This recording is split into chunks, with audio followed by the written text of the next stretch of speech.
up, guys? It's Kictor. I'm here with my beautiful girlfriend Stitch to talk to you about a brand new Danmei called Run Wild. Now, this actually was in the news recently because its manhwa was cancelled. Oh. Yeah. Aww. So that sucks. It was actually pretty far into the plot, but... Okay. Now, for this plot, right off the bat, I just want to say, not a lot happens, but it's more about how it made you feel, I think. Okay, so more introspective. Yeah. Well, that's kind of nice for a change, because sometimes the details in something really heavy, like in a historical, political novel, can kind of be a lot to handle. It's true, and we're reading Case File Volume 4 right now, and so much happens in that novel. Maybe even too much, I'd argue. So this is a very different take, just like you said, it's very introspective. You really get into our main character's head, and who is our main character? But...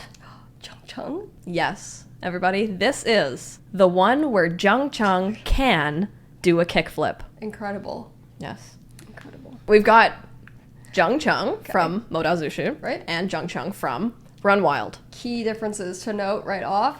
Jung Chung, not adopted. In fact, that is his notable personality trait, since Wei Wuxian is the adopted one. Yes. Okay? Mommy issues. And Run Wild Jung Chung. Adopted? Oh. Mommy issues. Oh. So they can still kind of shake on it in the end of the day. Run Wild is a new Danmei that is modern. How lovely.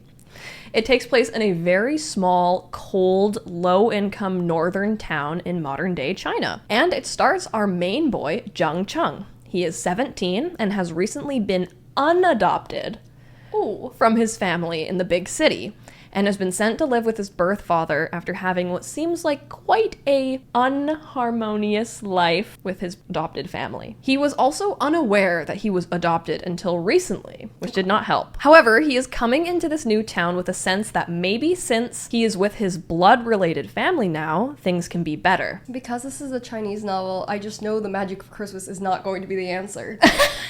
Oh Okay? my god! I just get snowy town, boy from the big city, smaller town. It's not Hallmark up in here. It's not gonna be Hallmark up in here. First impression. Go with a knife. So, right off the bat, we start off with Jung Chung on the bus to this northern town that will be his new home. And some things we learn about him are, he had a girlfriend for 2 months. A girlfriend. They didn't do anything physical. Kind of gay. And it seems like he didn't even like her all that much. So is he like a misogynist or is he gay? We will actually, both of those are very big parts of his personality. Is he a misogynist and is he gay? We will answer those in this PowerPoint. You'd love that. He makes a woman on the bus who fell asleep on his shoulder think that he drew on her face by holding up a marker when she woke up. So he can be a little devious. He smokes cigarettes. At 17 years of age? Yes. Oh my gosh. And so far, we're not really getting the best impression of him, but that's until he sees a girl on a skateboard getting beat up by a group of other kids. He interferes and ends up saving the girl by threatening the kids, saying, "I'm a big brother with a knife." Oh my gosh. Does he actually have a knife? He does. He doesn't threaten to kill the kids, though. He says, "I'll cut your hair," just like how she has short hair. Oh, okay. He ends up staying with the girl, and this is where we're introduced to her, Gooma. I love her. Me too. She's a great character. She's the coolest little kid ever. Look at her. Look at her. Cool as shit. Hell yeah. That's who I want to be currently. So some things we learn about Gooma is she's around 12 years old and has short, raggedy hair. She can't talk, or at least she won't talk to Jung Chung. She gets violently bullied by other kids. And she can skateboard really freaking good. So Jung Chung tries to help her out. He uses his cell phone and gets her to dial a number, but she won't talk. So Jung Chung has to call for her. She writes "Big Brother" on the ground so he knows who he's talking to. Okay. And at first, the person on the other line is quite crass. They don't believe that the person is calling is being genuine and thinks it's a prank call or a scam. Even when Jung Chung says, "I have your sister," he says, "Good, get rid of the body." So Jung Chung is exasperated and he asks what her name is. She writes it on the ground and Jung Chung texts the number, Gooma, mute, skateboard. So it's like, this is proof I have your sister. She's for realsies. He gets a call back immediately saying, "Sorry, please tell me where you are." And Jung Chung, the little shit, says, "Too late, I already got rid of the body." That's so funny. But this is when we learn something else important about Gooma. She's got a hot older brother. Thank God. So this is Go Fei, and this is where we meet him. Here are some things about him. He drives a motorcycle. Excellent. He is the same age as Zhang. We love that. How spicy. He has a very fair face, eye-catching hair, and long legs. Wow. All that in the first meeting? And he has music notes buzzed into his hair. A bass cleft on one side and a rest on the other. That means absolutely nothing to me. That was actually my next question, was do you know what those symbols look like? I could draw what I think that they are. That's the bass cleft. It's a pretty good musical note, I must say. Okay. And then what else is there? Rest. A rest? I think got a long tail there for resting. That's how long you rest for? Yeah. Yeah, okay. Well, I'm pretty musically talented, I must say. Oh, that is not what I was thinking. yeah. What is that? The one on the left is the bass cleft, and then the one on the right is a rest. The rests look different for how long they are, and he finds out how long the rest is later. Are you gonna tell me now, or is... It's a 30-second rest. Go Fei has now come to rescue his little sister, and he seems very thankful that Zhang helped him out and offers him a ride back into town on his bike. Nice. But Zhang says no. Oh. He honestly should have said yes. Because his biological dad that was supposed to come pick him up is nowhere to be seen, and it's really freaking cold. And this author does a really good job of describing just how, like, freaking cold it is. Like, you feel it. It's that, like, painful, dry, cold feeling. And he's out there in this new area all alone, kind of had a weird scenario just now. And now the one person he was supposed to rely on isn't picking up. He isn't quite sure why he accepted this arrangement to get set back to his biological father, and he actually cries here, thinking of his mother's harsh words to him, calling him rebellious like he was covered in thorns, and how it felt like he didn't have a family, only enemies. Sounds like we're gonna have a little bit of hopefully a found family situation develop slowly for him here, but it's interesting to see how he's going to be abandoned by not only one but two families. Yes. So his dad calls him, and this is when we meet Li Bao Guo. He calls him basically 2 hours late, and the first thing he says is, "I'm your daddy!" Sounds like a great role model. He asks if his train has arrived yet, and Zhang has been sitting waiting for him for hours. So his dad says, "Oh, okay, meet me on the main road, I'll come pick you up." Li Bao Guo. 10 ways to avoid being a deadbeat dad. Yeah, so... I'm guessing he hasn't started the book yet. Yeah, he has not read this book. Zhang goes out onto the main road and waits forever, and his dad still doesn't come. So he calls him again, and he's playing mahjong. A little bit of a gambling problem, I imagine. And he's like, "Oh, whoa, okay, wait, I'll be right there." And he runs out. Zhang is not impressed and thinks how blindsided he was when his mom told him that he was adopted. And being sent here, he doesn't feel pain or sadness. He just feels blindsided by all of this. Interesting. His dad brings him into the house and says he made up a room for him. Zhang says thanks, and his dad says there's no need for thanks between us. Put a pin in that. Okay? They get off to a bad start because his dad keeps patting his back, and Zhang does not like being touched, so he tells him, "Don't touch me," and then he keeps touching him, and Zhang has an outburst and aggressively says, "I said don't touch me." And his dad is like, "Wow, you're so fucking spoiled. You think you can talk to your elders like that? Like, I'm your dad." And the room that his dad made for him is awful. It is a cold, cobwebbed room with the windows sealed shut, and it smells, and it's still full of junk, and there's not even a proper shower, and there are cockroaches. Which, you know, isn't much worse than the rest of the apartment, to be fair, but yeah, definitely not a lot of loving care put into that. Vibes. I see you've provided some vibes for us. Yeah. So the next day, Zhang wakes up sick, so he goes to the convenience store down the road, and in there we meet some new characters. Fresh out of jail squad. These guys are referred to this for the rest of this book. So there's this tough-looking gang of 4, and they all stare at him when he enters. But also in the store is Gooma, the little girl that he saved yesterday. Except her hair is now bald, and Go Fei, her brother, is there, smoking a cigarette and holding the shaver. Oh my gosh, you didn't even put in, like, a bald SpongeBob meme? No. It's okay, I used one in my PowerPoint for Peerless. Don't worry about that. Zhang Cheng notices that Go Fei stands out from his friends, that he is eye-catching. The type of person that would stand out immediately in a crowd, emanating from every pore of his body was the message, I'm the top dog. Is he just the top? We'll find out. Anyways, Go Fei says hi to him, and Zhang Cheng buys a water bottle, chugs half of it, throws it out, leaves, then fucking passes out right outside the store. He got a fever, he is very sick, and it's a typical Danmei boy. I can't handle this. Ugh. It's actually a really good picture in the book of this moment. There he is. So this is when the POV actually switches to Go Fei. How did you like the POV switching? I like it. Yeah, I think because the story is about their connection, being able to see both sides of it is refreshing. Yeah. Go Fei refers to Zhang Cheng as the baller in his head. I don't think he got the best impression of him because he, didn't accept his motorcycle ride back into town even though it was so fucking cold, and was like, wow, what a cool guy who would refuse a ride back into town, He's still kind of sussing him out. So, Gooma had gone outside and saw Zhang Cheng was ass up on the ground, so she ran inside, banged on the counter to get her brother's attention. And Go Fei and the fresh out of jail squad decide what to do, thinking if they call an ambulance, they will assume they were the ones who hurt him or something.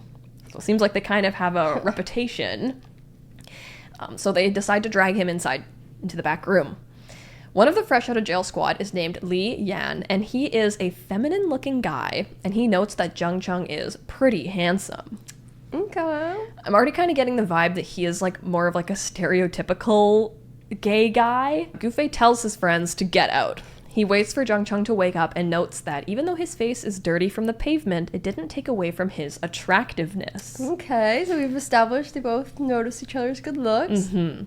He thought he was handsome, and he has very high standards, but he was too prickly, considering their last meeting. I feel like prickly is the best word to describe Zhang Cheng at this point. He's been through a lot, he's got his balls up, and he's just a little bit prickly, even when he doesn't mean to. Yeah. Zhang Cheng eventually wakes up and thanks him, and I couldn't help but make this connection that this back room at a convenience store and the care that this guy, Zhang Cheng, just met felt warmer than his new home with his dad. Put a pin in that, too. Okay, we've got a couple pins going. Zhang Cheng apologizes for getting the blanket on the bed all muddy, and Go Fei says, why don't you wash it yourself then? And this is just interesting because at the end of the day, while there are these sweet moments that happen between these boys, they are kind of just still shitty teenage boys to each other. So they do speak harshly to each other. And I think at first I really assumed oh, maybe he is gonna be a dick to him. But it's just a way they find this camaraderie between each other is through this harshness. And you will put a pin in that. Ooh. Nature versus nurture. Getting into the serious details now. Back home, Zhang Cheng can't get any rest because his dad coughs like crazy in his sleep. Me for real. Zhang Cheng reflects on something he once said to his mom. It's a pointless exercise. The things are simply carved into your bones. No amount of nurture can overcome it. And now his words are slapping him in the face because he is nothing like his dad. He thought he'd be able to find kinship in his kin, in his literal blood, and is like, wow, I'm not anything like this guy, even though he birthed me. Fear.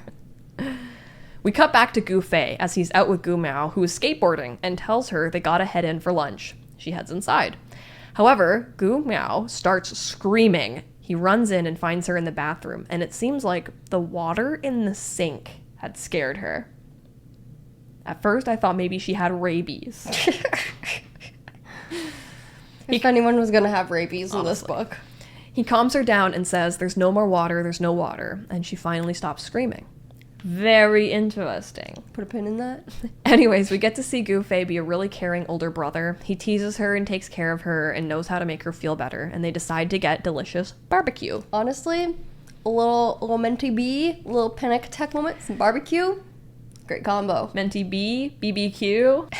History lesson. However, at the barbecue place, Zhang Cheng is there. When Go Fei asks him if he's alone, he suggests they eat together. And Zhang Cheng's first thought is, in your dreams, why don't you go and wash that blanket first? He's just keeping this non-existent tally in his head. It's just Go Fei Wasn't even thinking that way. But he sees Gu Miao and decides to let it happen. He is also very nice and brotherly and cool with Gu Miao. I like that he doesn't really, like, he does make an extra effort with her and isn't, like, also trying too hard. Like, he genuinely, you can see that he's a good person by how he interacts with her. Mm-hmm. And obviously, I think that goes along with Go Fei, too. Cool, if my sister passes the vibe check there, sure, he can eat with us. Yeah. So Zheng Cheng actually has a little brother that he never got along with, but he gets along with Gu Miao just fine. Even though she can't talk, he still asks her questions, even if it's just her pointing and stuff. So he's really making an effort. He makes her some barbecue while Go Fei gets his food and notices that she has a giant scar on the back of her head. Ooh, very interesting. Gu Miao, ever since her haircut, has also been wearing a green knitted hat.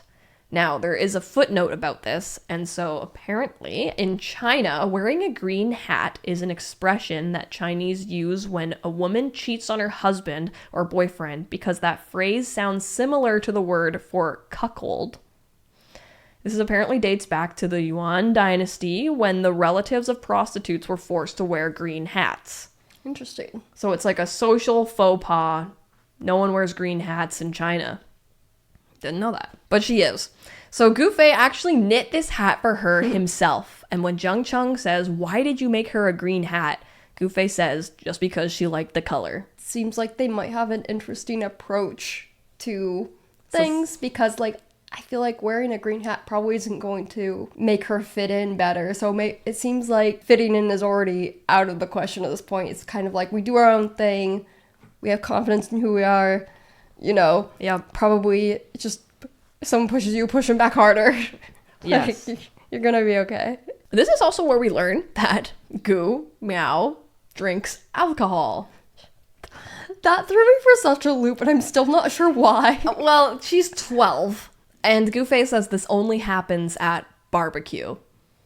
I know it's not unheard of for 12-year-olds to, like, you know, have crack open a cold one with their I don't brother. know. But Zheng Cheng thinks it's very weird and is, like, uncomfortable with it. So they enjoy their meal together and they sit quietly, and Zheng Cheng tries the barbecue the way that Go Fei eats it, wrapping it in lettuce first, and he actually really likes the way he does it. And when they go to leave, Go Fei offers him a ride on his bike again, and Zheng Cheng says no, because he's drunk driving, and it would be over capacity. Kind of a stickler, isn't he? Mm-hmm. Defend the rear naked choke. Well, Zheng Cheng hadn't taken Go Fei's motorcycle home, so he took a car.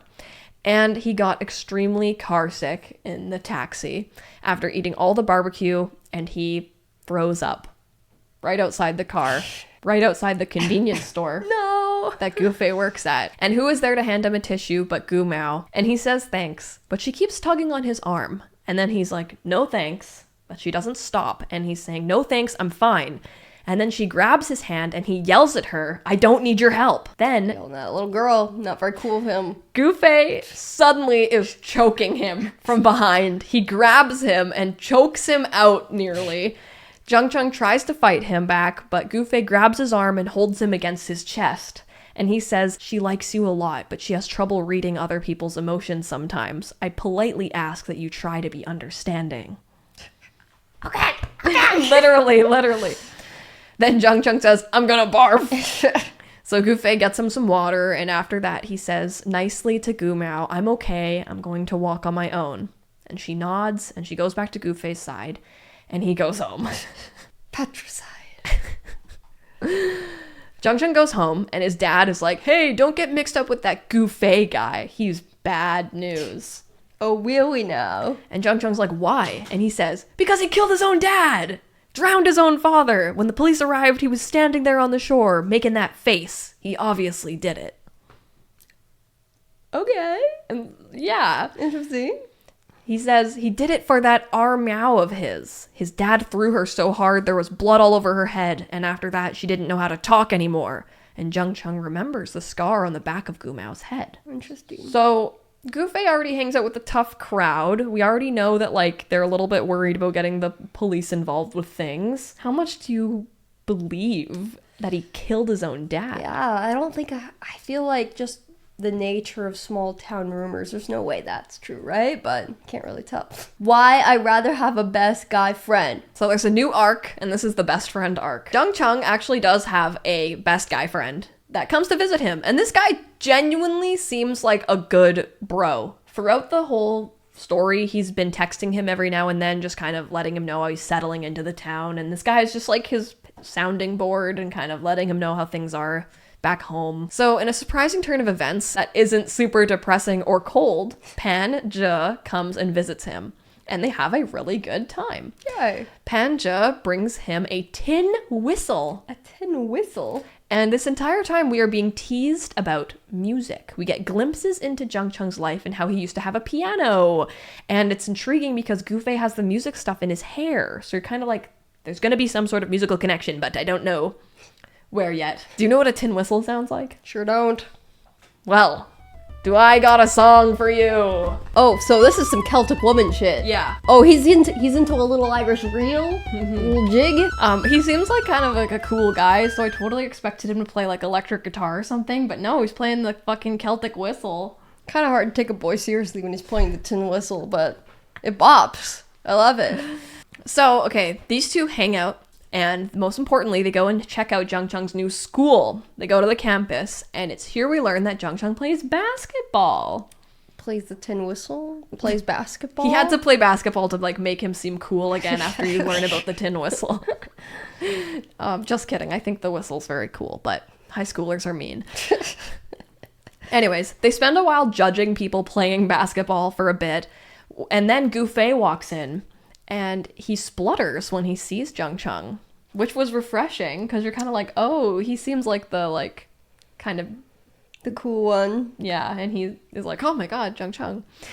And they both are like, what a coincidence. And they find out that Go Fei is in the same grade as Jung Chung. Until then, they didn't really know.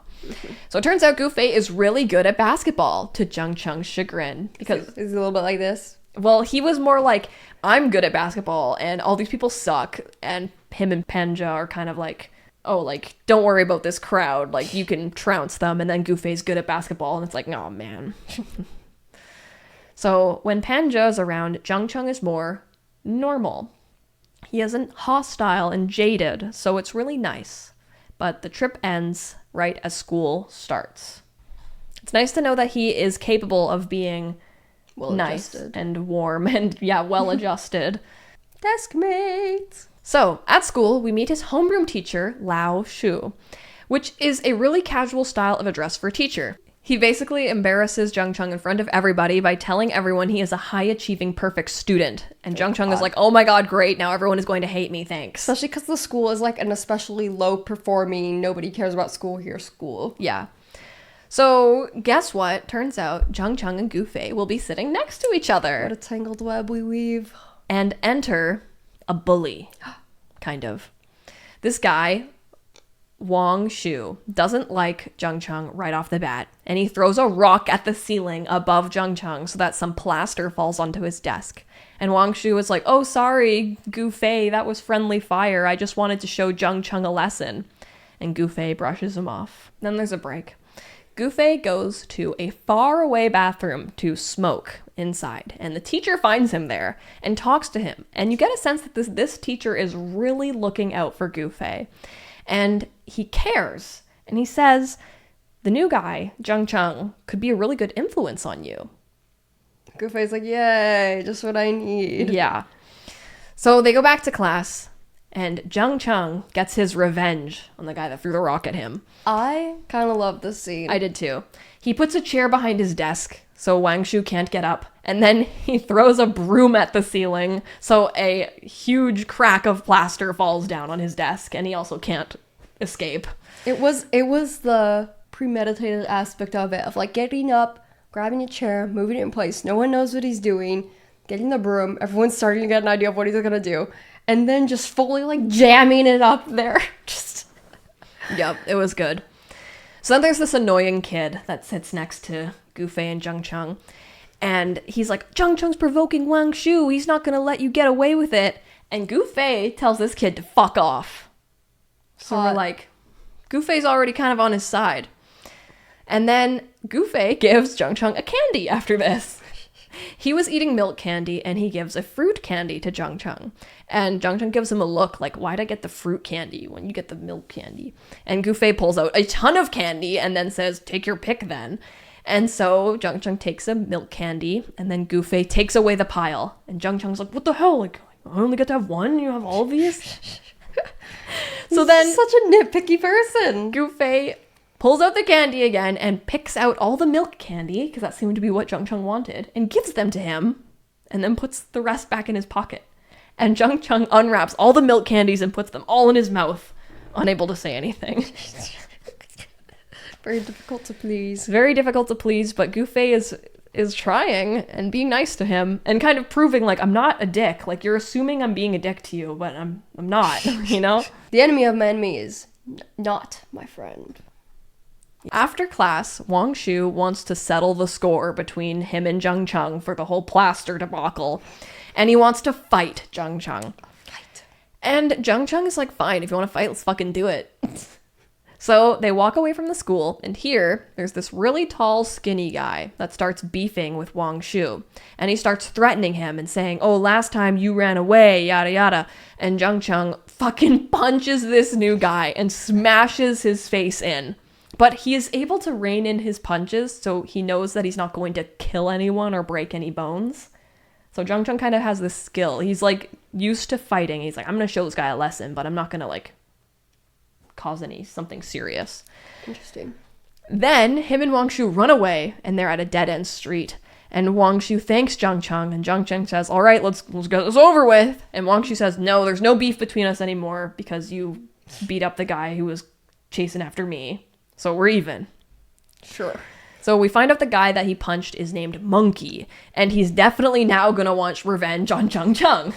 Okay. So we learn there's kind of this, like, street law that these boys all adhere to, where if you punch someone, they're allowed to punch you back, and so on. So Wang Shu calls Go Fei to come and back them up, because he's like, Monkey's going to come with his guys and kick our ass. And Jung Chung's like, why are you calling him? And Wang Shu says, Go Fei is different, ... And you immediately think, like, oh, he killed his dad. Like, you're bringing a murderer to the fight.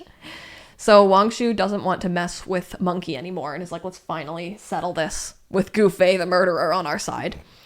And Jung Chung hates this, but Go Fei shows up and is like, guys, the best way to do this is to just let Monkey get you back. Otherwise, it's going to be like, you never know when he's going to attack you. So he's like, sucks a suck, but Jung Chung, you just got to let him punch you once because you punched him once. Oh my god. So Jung Chung is like, okay, understands the eye for an eye policy, but is like, if he hits me fucking twice, I'll hit him back twice.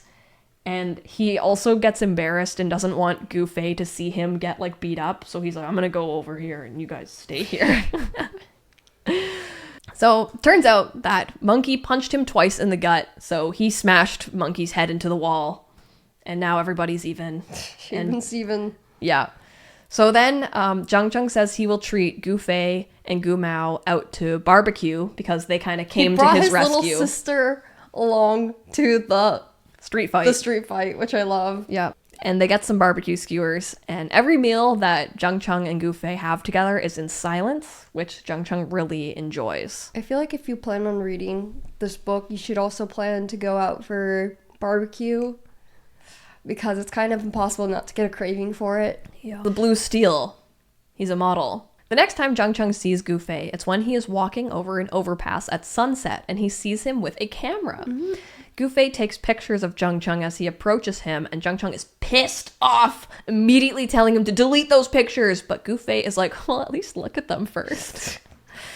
And Go Fei makes him almost laugh by using a callback to this joke they keep telling to one another. And it goes like, how did Xiaoming's grandfather live to be 103? By minding his business. So they have this joke that they keep saying to one another.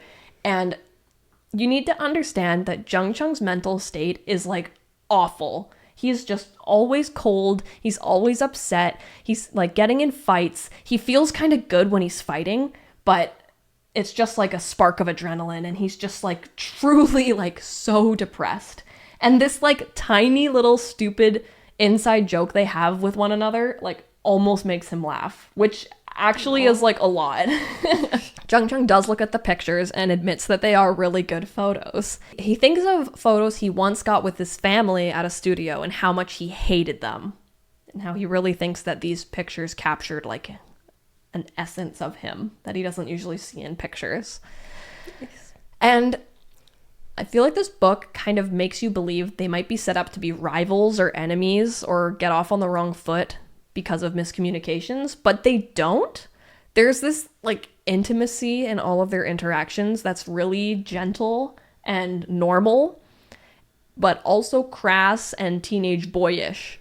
It's just really nice that they can be nice and normal together despite both of their sad backgrounds. Yeah, like, and it's neat because like they don't have to be like enemies or get off on the wrong foot or have a misunderstanding to still have barriers between them just from their own pasts and stuff. Mm-hmm.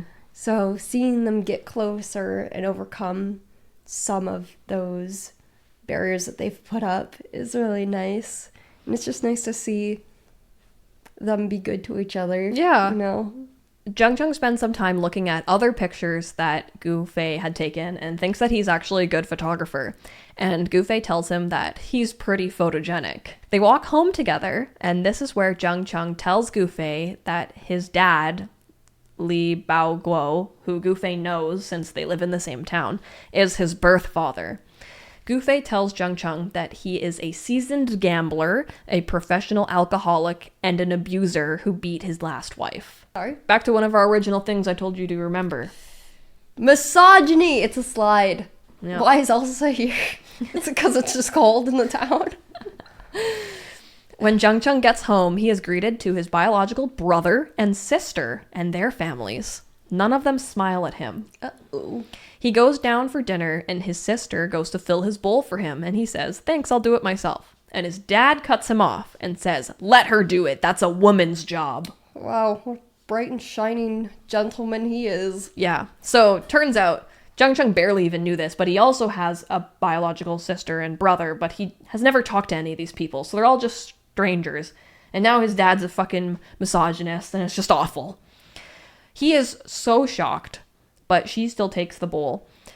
And then his dad snaps at his brother's wife and says, "Shut up, when do women have a say in this household?" When she criticizes him for criticizing her husband for not bringing him a gift.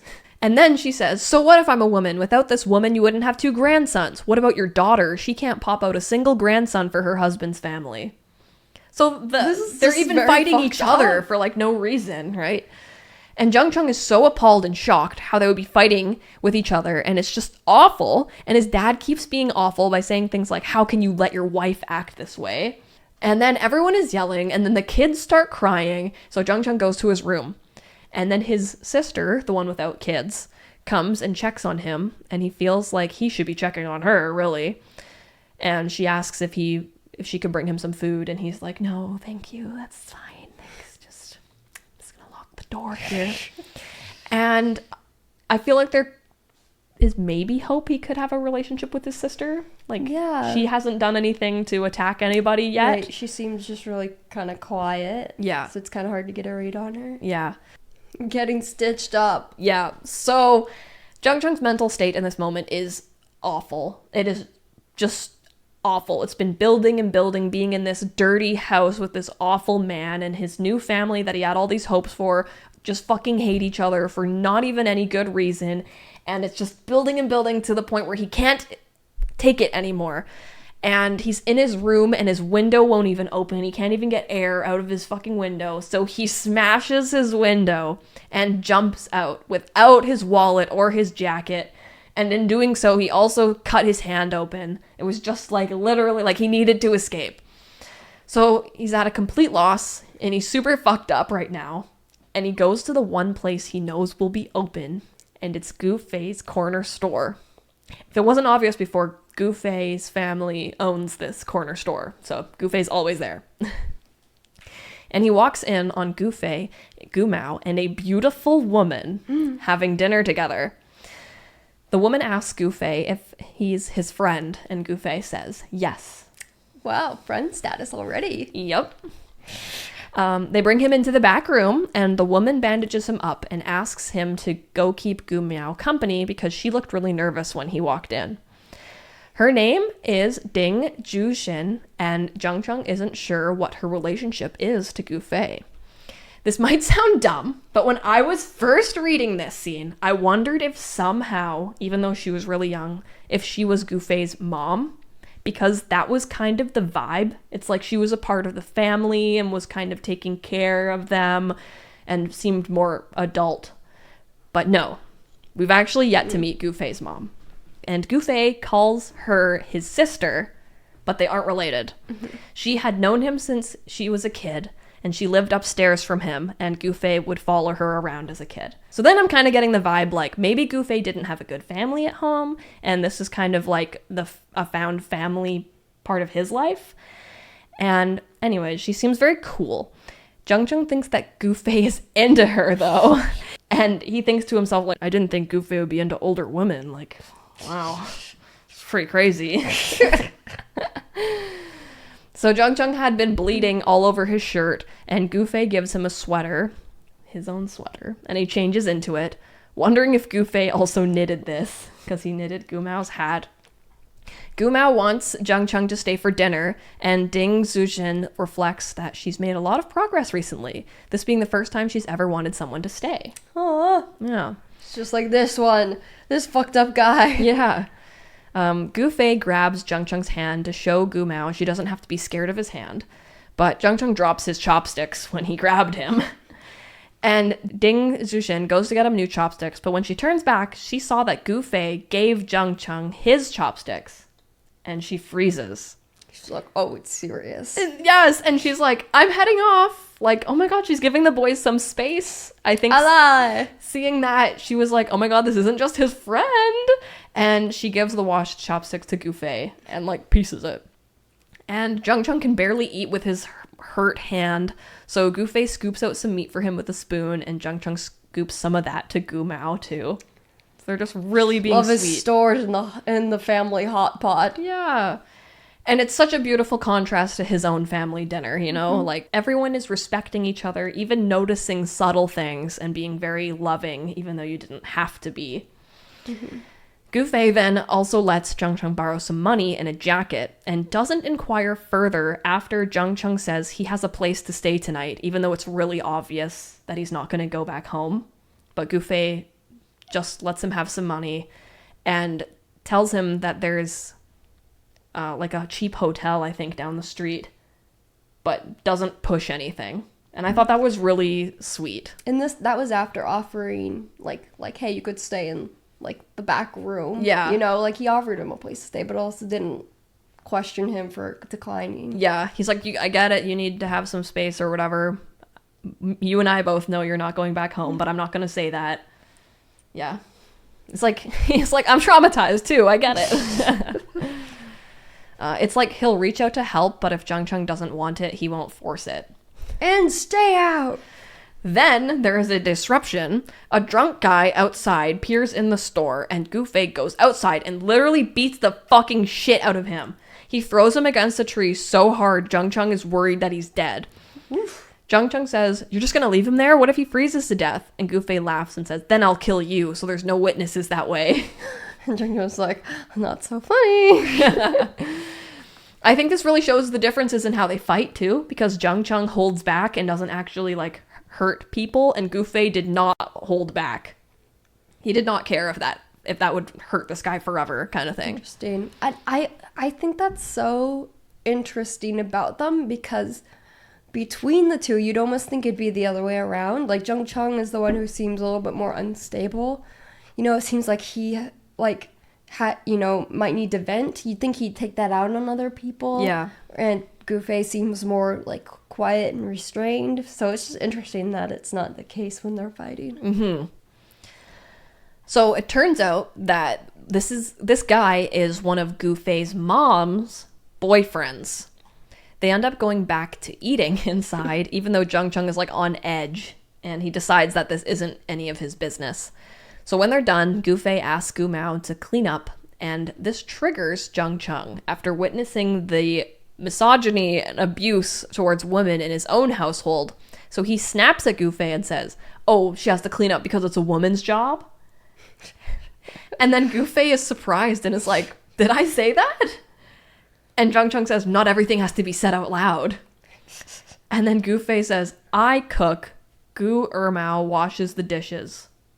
Anything wrong with that?" He's like, she's 12, it's all she can do. And Zheng Cheng gets really embarrassed because he knows Go Fei's not a bad guy. So it's like, why did I say that? He might kill a man, but he should stop about to disrespect women. So he goes outside and sees where Gu Mao is washing the dishes, and Go Fei is watching her. And I think it's because she's scared of water. So it's like Go Fei is there with her while she's like using water to wash the dishes. But Zheng Cheng doesn't know that yet. He just kind of thinks it's odd. Yeah. So Zheng Cheng tells him he's gonna go now and asks if he can borrow a jacket. I didn't write this down, but this part he says, "Do you have any jackets you don't wear?" And Go Fei's like, "Nope." And Zheng Cheng's like, "What do you mean no?" And he's like, "I wear all my jackets." It's literally like, "It's not my wallet" type of scene. He's like, and then he's like, "Yeah, you can borrow a jacket." Yeah, so he borrows a jacket. And I think there even is like a moment of Zheng Cheng being like, I'm like trying not to think about how he's like wearing like Go Fei's jacket, you know? Oh my gosh. Right, because he borrows his jacket and then he like goes to school the next day wearing it, and everyone at school is like, "Isn't that Go Fei's jacket?" Yeah. He's like, "God fucking damn it." So then Go Fei here calls him Chunga. So like official friend Oh my gosh. and Chunga. It makes him feel weird, but he said it was also satisfying. And Go Fei asks if he'll stay until Gu Mao is at least done washing the dishes so he can say goodbye. It's cute. Zheng Cheng tries to figure out what is up with Gu Mao because it's like Go Fei has to watch her, but he also doesn't watch her and lets her skateboard around all over the place. Yeah, he's like very attentive in some aspects, but then seems like she can do whatever she fucking wants otherwise. He says goodbye to them, and Go Fei asks if he wants a scarf, gloves, and a mask. Like, he is already very, very caring for him. And somebody asked me how I'm doing, but I also don't want them to feel sorry for me. I'll probably be sad for the rest of my life, but besides that, I'm good. The perspective switches to Go Fei's, and we get to see what his home life is like. It is not very good. We finally get to see his mom, and she is basically a depressed mess. We find out Go Fei broke the lock on her door after she had tried to kill herself. And she is currently furious at him because she found out that he beat up her boyfriend. And Go Fei is pissed and is like, out of all your boyfriends, pick one you can be serious with, then ask me if I care. So we get this idea that she is dating a lot of younger men, and the younger men are dating her because she will like buy things for them. It's not like they have a ton of money, but she also seems to be stealing money from Go Fei. So it's not very good. She does not really seem like a mom to Go Fei. So Go Fei basically fights with her, saying that all these men are only dating her for her money, and she is stealing money from the cash register at the store. And she is just depressed, and brings up how she was depressed when his dad was around and depressed after he died, and is just so fucking sad all the time. And then Go Fei goes to his room and looks at the photos he took of Zheng Cheng, and he saves one and starts editing it and listening to music. And that's when we find out he writes music. Oh. And Ding Jushin sings it. A singer. We don't get much of an insight on it besides that, but that is very cool, and I can't wait to find out more about this musical connection. They can make beautiful music together, maybe. Yes. He also thinks that Zheng Cheng is a better model than one that his sister had hired for another gig a while ago. And he then opens his finished photo of Zheng Cheng into a fun editing app and adds sparkles and filters and sappy text and then sends it to Zheng Cheng. He also recognizes Zheng Cheng's online username from a song, and it is bagpipes with a metal vibe. I love everything about that. We should have known that his music taste would be a little out of the ordinary considering he plays a tin whistle. It was exactly the type of music a tin whistle would be in. Yes. So they banter back and forth about the sappy text and the filters that he had put on the photo, and Go Fei actually laughs out loud before he sends him the actual nicely edited photo. And it takes Jung Chung a while to reply, but he ends up making it his profile picture. Nice. Go Fei sleeps in the next morning, and he gets a call from his teacher, Lao Shu, and he says, "Do you want to be expelled?" And Go Fei is just like, "Whatever, I overslept." Then the teacher says, "Before, I didn't know what happened with you, with your dad. That was an oversight on my part. Now that I know, I need to be responsible." Okay. So the teacher seems to have this pity for him now. And Go Fei says if he wants him to open up, he'll open up to his knuckles. But it is sweet that at least one adult is worried about him. Jung Chung stayed at an inn the night before, so he is still in Go Fei's clothes, and everyone at school notices. Go Fei also didn't come to school, so everyone is asking him where he is, and since he's wearing his clothes, he should know. So when he goes home, his dad is fixing the window, and we get a look into just how poor he is, but also how handy he is. There's like rare dad win. He knows how to repair windows. Love that. Jung Chung checks his wallet that he left in his room and sees that no cash was taken, but his credit card was moved. Probably to pay for the window. Now this, remember when we saw this picture and we were like, are there ghosts? Yeah. Go Fei is at his dad's gravestone. And this line, alone he could fully appreciate the terror rising from the deepest pit of his heart. Wow. Yeah. These boys be suppressing. Some trauma. Yeah. He spent the whole day at the grave smoking, but he never looked at the photo by the grave. Even though he barely recognizes his dad, he still retains a trace of the aura that frightened him. He has a moment where he suddenly hears roaring water and he stops breathing. He can hear someone struggling for their life underwater. Then he sees eyes looking and hears, "Why didn't you save me? Are you asking for a beating?" Those weren't the last words that he heard his dad say, but they became the words that echoed over and over in his nightmares he couldn't wake from. His dad couldn't say anything before he died. All he could do was struggle for his life. Interesting. So, Seems like he didn't murder his dad. he didn't, but like he does feel responsible. Yeah, it And seems like some there was guilt over there. It seems like there was a very sad drowning incident. Mm-hmm. And maybe he had the opportunity to save his dad and didn't? But we don't know. We find out he is quite tormented. And clearly, it's not like he murdered his dad or anything. It seems like it was more like an accident. But he gets so fucked up about it, sometimes he has to touch his own clothes to make sure they aren't wet. That is like... Interesting. He is deeply traumatized by this ordeal. And he is still kind of fucked up about everything while he's at the gravesite until he sees a text from Jung Chung saying that he was going to bring his clothes over. And he is reminded by the meme that he made of him and bursts into laughter. I love it when they laugh. Me Such too. Chinese Candy Crush. Okay? Hell yeah. Go Fei meets Jung Chung at the store, and Jung Chung is like, "Wow, what a great business you run here. Your store's not even open." And Go Fei says that his mom was supposed to do the store today. Oops. Yikes. Anyways, Jung Chung is super cold because he was waiting outside for him, and Go Fei makes him a hot cup to warm his hands. Again, just showing how caring he is without ever making a big deal out of it. Go Fei ends up playing a game on his phone, and Jung Chung doesn't really have an excuse to stay, but he doesn't want to go. His dad had invited a bunch of people over, and they were all praising him, and it was making him angry. He does not want to be associated with his dad as his son at all. So they kind of have a weird moment where Jung Chung tells Go Fei he's going to stay a while, but Go Fei seems really engrossed in this game. So Jung Chung comes up behind him and is like, "Wow, is he really stuck on this move? It's so easy." And when he goes to make the correct move for him, Go Fei grabs his finger. And it seems like Go Fei was daydreaming or completely zoned out. And Jung Chung tells him how to win the game. And then Go Fei says, "Can I copy your homework?" And he lets him. And Go Fei also offers to let him stay in the back room if he doesn't want to go back home or stay at an inn. And Jung Chung says he's leaving. But then Go Fei's mom walks in, swearing like crazy. Go Fei had gotten the fresh out of jail squad to beat the shit out of her boyfriend and promised to never see her anymore, and she found out and is pissed.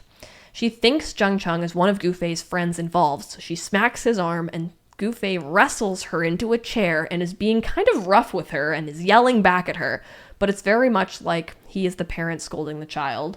She keeps manipulating him by saying things like, "Do you want me to be a widow forever?" And Jung feels really awkward, so he leaves when he can. But he bumps into Gooma, who convinces him to skateboard with her. Turns out he can skateboard. The reveal is crazy. And Gooma is so happy. She's snapping and chasing after him, and Jung tries to jump over a pile of snow, but realizes he took the jump wrong and is going to crash. But just then, Go Fei comes out of the store, and Jung bangs right into him. I'm sure Go Fei's in a great mood after all that, too. And Jung's teeth hit his zipper, and they fall backwards, and before he can say sorry, he accidentally presses down on Go Fei's ribs, and Go Fei is pissed and says, "Are you a fucking idiot?" And Jung is in a bad mood, so they start really genuinely fighting with each other, and Jung spits out Go Fei's jacket zipper, which he'd accidentally bitten off, and they're both good at fighting, so they're kind of just rolling around, but then Go Fei grabs Jung's injured hand on purpose, so Jung bites his wrist. And who finds them suddenly but their homeroom teacher? Oh my gosh. He breaks up the fight and is like, "I'm here to do a home visit for Go Fei." So then Go Fei gets up and is like, "Okay, let's go." And Go Fei tries to do up his sweater but finds the zipper is missing. And Jung says, "Yeah, I fucking ate it, so what?" As if that was the plan. I just love it. And then the teacher was like, "Wait, why are you guys fighting?" And Go Fei says, "We were bored." And as Jung goes back home, he thinks to himself, tonight had been so satisfying. It's very interesting how, like, there's been a couple instances between them where, like, they do get into some sort of physical fight, this one being the biggest one so far, but, yeah. like, it doesn't necessarily mean that they have a grudge against each other, or even that it's happening for any big reason. They're just kind of being dumb boys. Yep. He reflects on how the fight wasn't like an actual fight. It felt more like venting. He just wanted to lash out, to tear into someone, to pitch himself forward and break free from the chains on his body that he couldn't see, touch, or understand. He also thinks to himself he deserves a really good cry and should find a place to do so. I wonder if in the future they will find another activity they can do together to vent emotions. I wonder.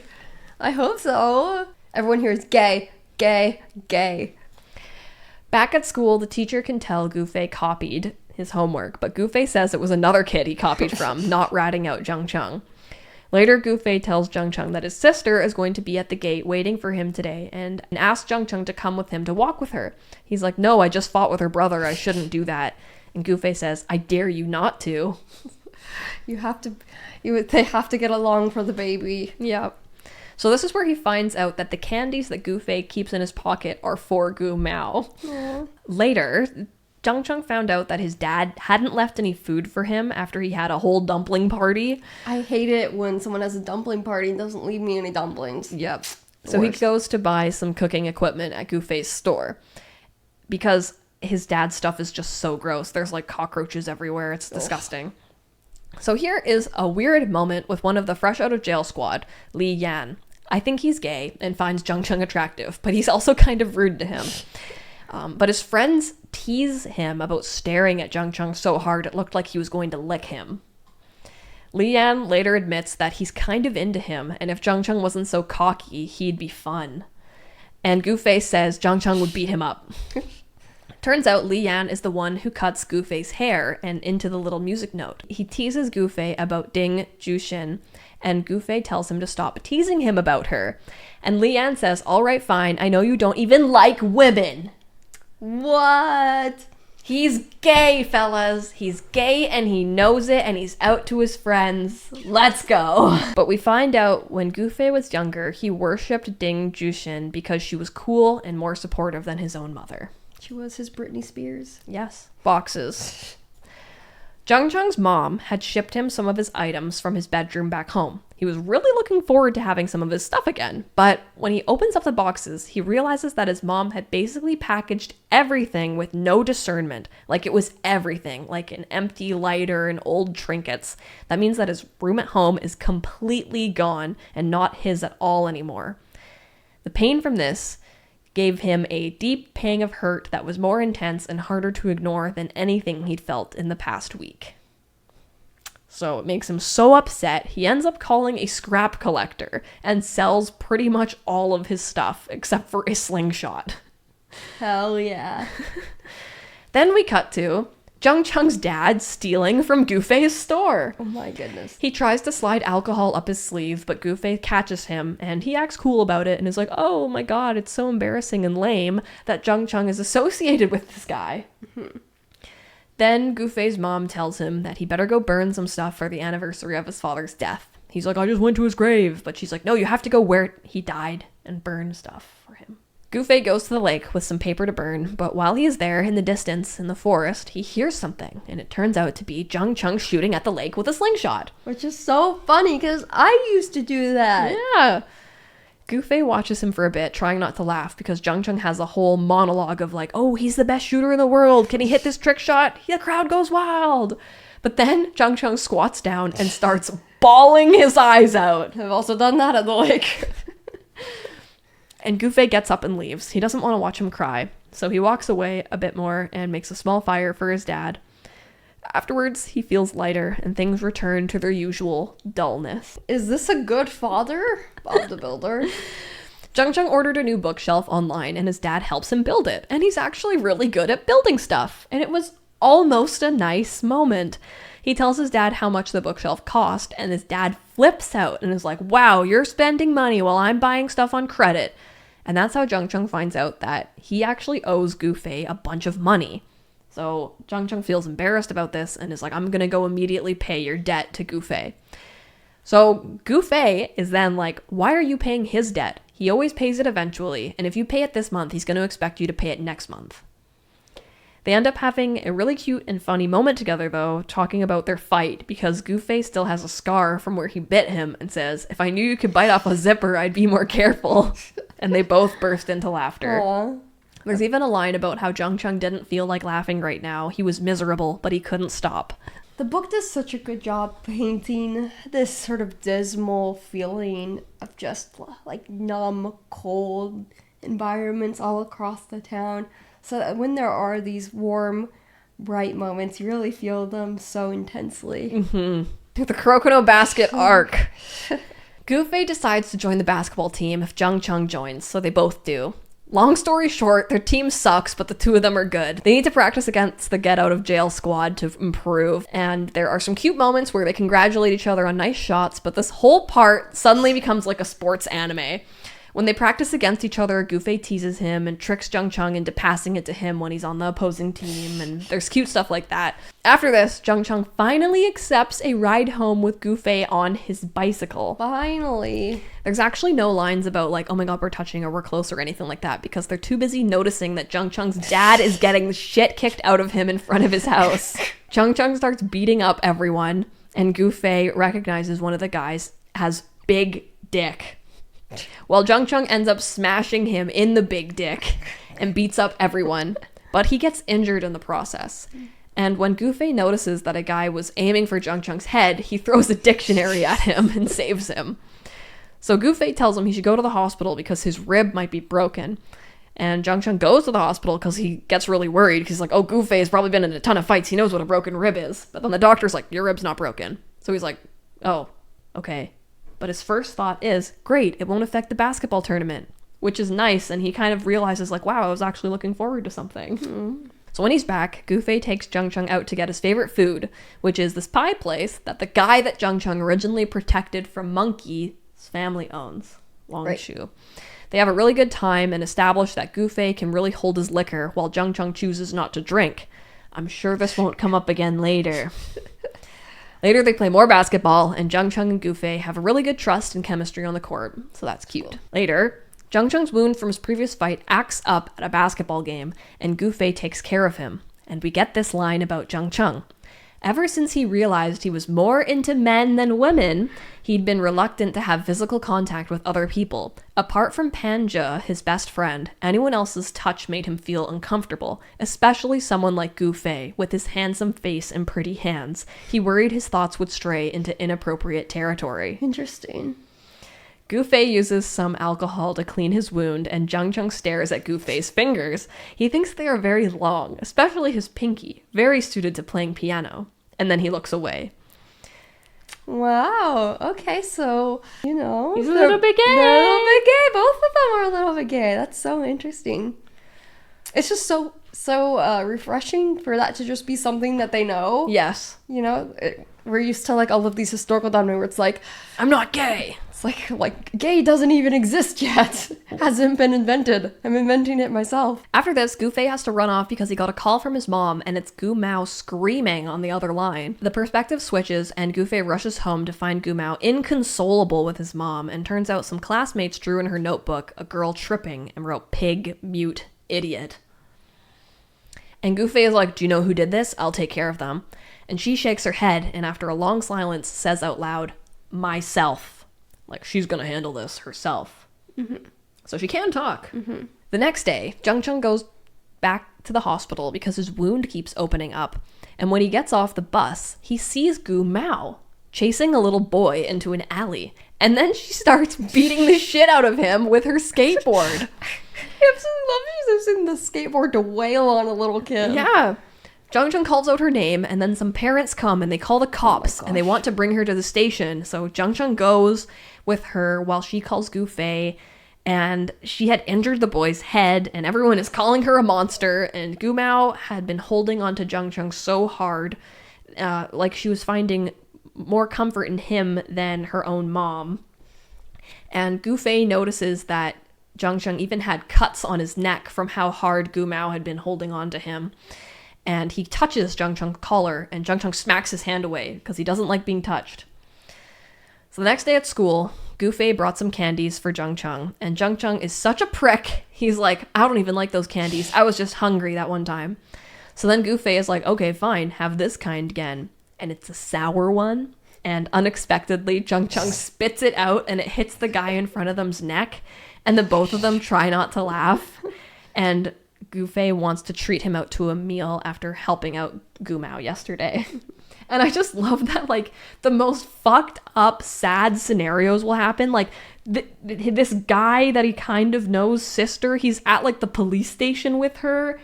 And then the next day, it's like, he eats a sour Skittle and then, like, laughs with him. And, like, that's a bright moment in his life, you know? Now, this is the end.